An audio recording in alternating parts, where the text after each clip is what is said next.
ओम श्री गणेशाय नम नमस्कार बंधुगण आपण मानकु आम यूट्यूब चैनल को बहुत बहुत स्वागत।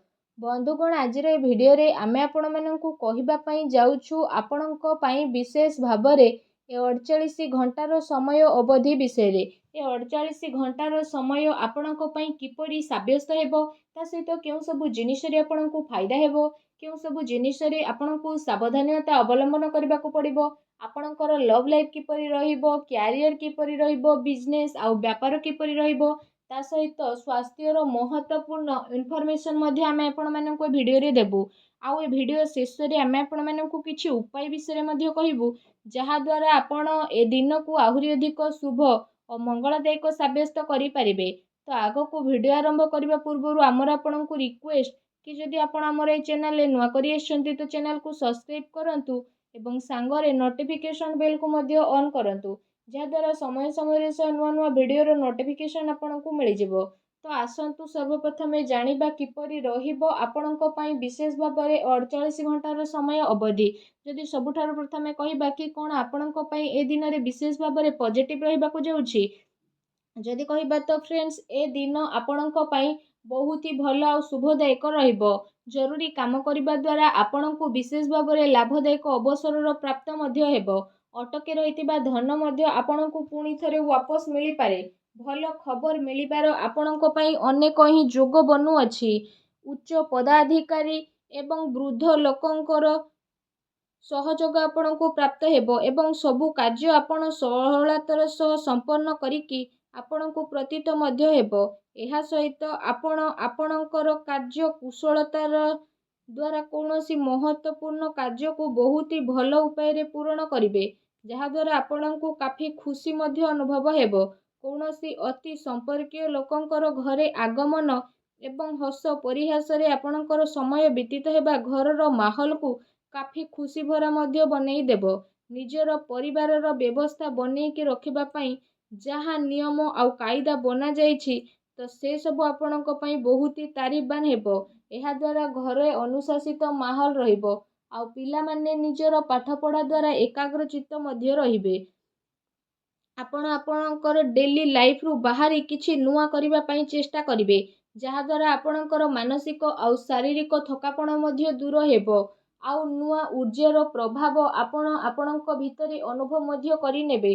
फाइनान्स संबंधित जदि कहिबा महत्वपूर्ण निर्णय नेबा पई मध्य ए दिन आपणक पई बहुत ही उत्तम दिन रहिबो विशेष भाव में ए दिनर समय आपणक पई किछि सकारात्मक उपलब्धि मध्य नेकी आसीबो निजर महत्वपूर्ण कार्य को निभेइबारे आपण आपणकर विशेष भाव में पूरा ऊर्जा लगेबे आपणक प्रयास अवश्य ही सफल हेबो।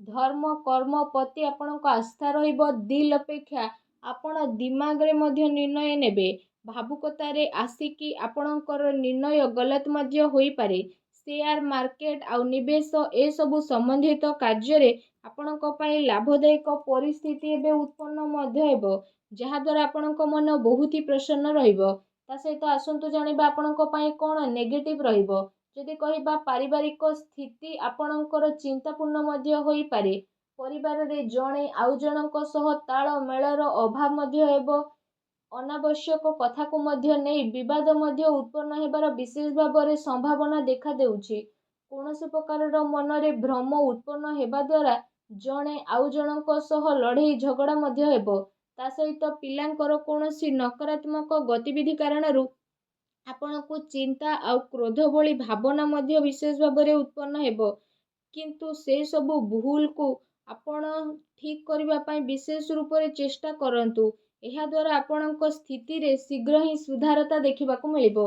ता सहित आपण काहा उपरे विश्वास करिबा पूर्वरु सबु स्थिति उपरे भल भाव में विचार विमर्श करि नियंतु आपणकर भावुकता आउ उदारतार लोक माने फायदा मध्य उठेई पारंती फ्रेंड्स को सहित अधिक मेल मेलाप केवल आपणकर समय बर्बादी करदेव तेणु ध्यान रखंतु कौनसी निर्णय को नेबारे बहुत अधिक समय लगेबा हाथ में आसीथिबा उपलब्धि को दूर मध्य करि पारे निजर बाणी आउ जिद्दी स्वभाव को आपण नियंत्रित रखंतु मामु घर पक्षों द्वारा कौनसी प्रकार भूल बुझामणा मध्य आपणकर होई पारे आपणकर प्रतिद्वंदी आपणक विषय रे କିଛି ଭୁଲ ଆଖୁଆ ମଧ୍ୟ ଫେଲେଇ ପାରନ୍ତି, ଯେଉଁ କାରଣ ପାଇଁ ପଡ଼ୋଶୀ ଫ୍ରେଣ୍ଡସ୍ଙ୍କ ସହିତ ଆପଣଙ୍କର ସମ୍ବନ୍ଧ ମଧ୍ୟ ଖରାପ ହେବ। କୌଣସି ବି ପରିସ୍ଥିତିକୁ ଆପଣ ଶାନ୍ତିପୂର୍ଣ୍ଣ ରୂପରେ ବୁଝାନ୍ତୁ। କ୍ରୋଧ କରିବା ସମସ୍ୟାକୁ ଆହୁରି ଅଧିକ ବଢ଼ିଦେବ। ତ ସେଥିପାଇଁ ନିଜର କ୍ରୋଧ ଉପରେ ସଂଯମତା ରଖନ୍ତୁ। ଏହା ସହିତ କୌଣସି ବି କାମ କରିବା ପୂର୍ବରୁ ତା ଉପରେ ଗମ୍ଭୀରତାର ସହ ଭାବି ଚିନ୍ତି କାମ କରିବା ଅତି ଆବଶ୍ୟକତା ରହିଛି। କୌଣସି ବାହାର ବ୍ୟକ୍ତି ଜଳନ ଭାବନାରେ ଆପଣଙ୍କ ଉପରେ ବଦନାମୀ ବା ଆରୋପର ସ୍ଥିତି ମଧ୍ୟ ଉତ୍ପନ୍ନ କରିପାରେ, ତେଣୁ ଆପଣ ସାବଧାନ ରୁହନ୍ତୁ। ଯଦି ଆପଣଙ୍କର ଲଭ୍ ଲାଇଫ୍ ବିଷୟରେ ଆମେ କହିବା, ତ ଏ ଦିନ ଆପଣଙ୍କର ଜୀବନ ସାଥୀ ଆପଣଙ୍କୁ ସବୁ କାର୍ଯ୍ୟରେ ସାହାଯ୍ୟ ସହଯୋଗ ପ୍ରଦାନ କରିବେ ଆଉ ସବୁ କଥା ଆପଣଙ୍କର ଶୁଣିବେ, ଯାହାଦ୍ୱାରା ଆପଣଙ୍କ ସମ୍ପର୍କରେ ସକାରାତ୍ମକ ପରିବର୍ତ୍ତନ ଆସିବ। ଆପଣଙ୍କ ପ୍ରେମ ଜୀବନରେ ଚାଲି ଆସୁଥିବା ସମସ୍ୟା ଏବେ ଆପେ ଆପେ ସମାପ୍ତ ମଧ୍ୟ ହୋଇଯିବ। ଆଉ ଜୀବନ ସାଥୀଙ୍କର ସକାରାତ୍ମକ ସହଯୋଗ ଆପଣଙ୍କୁ ଆତ୍ମବଳ ଆଉ ଆତ୍ମବିଶ୍ୱାସ ପ୍ରଦାନ କରିବ। ଆପୋଷିକ ସମ୍ବନ୍ଧରେ ଆହୁରି ଅଧିକ ଘନିଷ୍ଠତା ଦେଖିବାକୁ ମିଳିବ। ପିଲାଙ୍କର କିଲକାରୀ ସମ୍ବନ୍ଧିତ ସୂଚନା ମିଳିବା କାରଣରୁ ପ୍ରସନ୍ନତାପୂର୍ବକ ଘରେ ବାତାବରଣ ରହିବ ଏବଂ ପ୍ରେମ ସମ୍ବନ୍ଧରେ ଆହୁରି ଅଧିକ ଗମ୍ଭୀରତା ଦେଖିବାକୁ ମିଳିବ। ବୈବାହିକ ସମ୍ବନ୍ଧ ଠିକ୍ ରହିବ ଆଉ ପାରିବାରିକ ମାହୋଲ ଖୁସି ଭରା ରହିବ। କୌଣସି ପୁରୁଣା ମିତ୍ରଙ୍କ ଦ୍ୱାରା ମିଳିବା କାରଣରୁ ଯାତ୍ରା ସୁଖଦପୂର୍ଣ୍ଣ ରହିବ। ତା ସହିତ ଏ ଦିନ ଆପଣଙ୍କ ପ୍ରେମ ଜୀବନ ପାଇଁ ବହୁତ ହି ଭଲ ଦିନ ମଧ୍ୟ ରହିବ। ଏ ଦିନର ଆପଣଙ୍କୁ ଅବଶ୍ୟ ହିଁ ଲାଭ ଉଠାଇବାର ଅଛି। ଆସନ୍ତୁ ଜାଣିବା ଆପଣଙ୍କ ବ୍ୟବସାୟ ଆଉ କ୍ୟାରିୟର କିପରି ରହିବ। ଯଦି କହିବା କାର୍ଯ୍ୟ କ୍ଷେତ୍ରରେ ଆପଣଙ୍କର ଅତି ଆବଶ୍ୟକତା ରହିଛି, କାରଣ ଟିକେ ବି ଭୁଲ ବୁଝାମଣା କାରଣରୁ ମହତ୍ତ୍ୱପୂର୍ଣ୍ଣ ଅର୍ଡର ଆପଣଙ୍କ ହାତରୁ ବାହାରି ଯାଇପାରେ। ଚାକିରି ପେଶା ବ୍ୟକ୍ତି ବିଶେଷଙ୍କୁ ଧୈର୍ଯ୍ୟ ବନେଇକି ରଖିବାର ଆବଶ୍ୟକତା ରହିଛି, କାହିଁକି ନା ତାଙ୍କ ଉପରେ କାମର ଅଧିକ ବୋଝ ରହିବ ଏବଂ କାର୍ଯ୍ୟକ୍ଷେତ୍ରରେ କିଛି ନୀତିରେ ପରିବର୍ତ୍ତନ କରିବାର ଆପଣଙ୍କ ଆବଶ୍ୟକତା ରହିଛି। ସହଯୋଗୀ ଆଉ କର୍ମଚାରୀଙ୍କ ଗତିବିଧିକୁ ନଜରଅନ୍ଦାଜ ଆଦୌ ବି କରନ୍ତୁ ନାହିଁ। ଆପଣଙ୍କ ପିଠି ପଛରେ ଆପଣଙ୍କୁ କେହି ନୋକସାନ ପହଞ୍ଚାଇବା ପାଇଁ ଚେଷ୍ଟା କରିପାରେ। ସାଝେଦାରୀ ବ୍ୟବସାୟରେ ମାର୍ଗଦର୍ଶିତା ରଖିବା ଆପଣଙ୍କ ପାଇଁ ଅତି ଆବଶ୍ୟକତା ରହିଛି। କୌଣସି ପ୍ରକାରର ଅନୈତିକ କାର୍ଯ୍ୟକୁ କରିବା ଠାରୁ ଦୂରେଇ ରୁହନ୍ତୁ, କାରଣ ଏହାର ଖରାପ ପ୍ରଭାବ ଆପଣଙ୍କର ମାନ ସମ୍ମାନ ଉପରେ ପଡ଼ିପାରେ। ସେଥିପାଇଁ କୌଣସି ଅଜଣା ବ୍ୟକ୍ତିଙ୍କ ସହ କୌଣସି ଡିଲ୍ ଫାଇନାଲ ଆପଣ କରନ୍ତୁ ନାହିଁ। ଏହା ଆପଣଙ୍କ ପାଇଁ ବହୁତ ହି ଭଲ ରହିବ। ଏହା ସହିତ କାର୍ଯ୍ୟକ୍ଷେତ୍ରରେ ଚାଲି ଆସୁଥିବା କୌଣସି ପ୍ରକାରର ପ୍ରୋବ୍ଲେମକୁ ଆପଣ ଶାନ୍ତିପୂର୍ଣ୍ଣ ରୂପରେ ସୁଲଝେଇବାର ଅତି ଆବଶ୍ୟକତା ରହିଛି, କାରଣ ଏହା ଦ୍ୱାରା ଆପଣଙ୍କ ଆବଶରେ ଆସି ପରିସ୍ଥିତି ମଧ୍ୟ ବିଗିଡ଼ିପାରେ। ଅଧିକାରୀଙ୍କ ଦ୍ୱାରା ବାତଚିତ କରିବା ସମୟରେ ମାନସିକ ସ୍ଥିତି ଆପଣଙ୍କର ସାମାନ୍ୟ ବନେଇକି ରଖନ୍ତୁ। ଏହା ସହିତ ଏ ଦିନ ମାର୍କେଟିଂ ସମ୍ବନ୍ଧିତ କାର୍ଯ୍ୟ ଆଉ ବାହାର ଗତିବିଧିରେ ଆପଣଙ୍କର ବ୍ୟତୀତ ହେବ। ଚାକିରି ପେଶା ବ୍ୟକ୍ତିଙ୍କୁ ନିଜର ଟାର୍ଗେଟ ପୂରା ହେବା ଦ୍ୱାରା ପ୍ରମୋସନ ମଧ୍ୟ ମିଳିପାରେ, ଯାହାଦ୍ୱାରା ତାଙ୍କ ମନ ବହୁତ ହି ପ୍ରସନ୍ନ ରହିବ। ଆସନ୍ତୁ ଜାଣିବା ଆପଣଙ୍କର ସ୍ୱାସ୍ଥ୍ୟ କିପରି ରହିବ। ଯଦି ବିଶେଷ ଭାବରେ କହିବା, ଆପଣଙ୍କୁ ଏସିଡିଟି, ଗ୍ୟାସ୍ ଭଳି ସମସ୍ୟା ମଧ୍ୟ ଉତ୍ପନ୍ନ ହୋଇପାରେ। ଏମିତିରେ ନିଜର ଖାଦ୍ୟପେୟ ଉପରେ ଆପଣ ସଂଯମତା ବନେଇକି ବିଶେଷ ଭାବରେ ରଖନ୍ତୁ।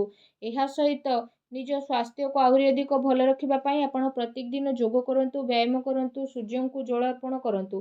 ଦେଖିବେ ସମୟ ଆପଣଙ୍କ ପାଇଁ ବହୁତ ହି ଶୁଭ ଆଉ ମଙ୍ଗଳଦାୟକ ସାବ୍ୟସ୍ତ ହେବ। ଭିଡ଼ିଓ କେମିତି ଲାଗିଲା କମେଣ୍ଟ କରିକି ଜଣାଇବେ। ଚ୍ୟାନେଲରେ ନୂଆ ଆସିଲେ ଚ୍ୟାନେଲକୁ ସବସ୍କ୍ରାଇବ କରିବେ। ଧନ୍ୟବାଦ।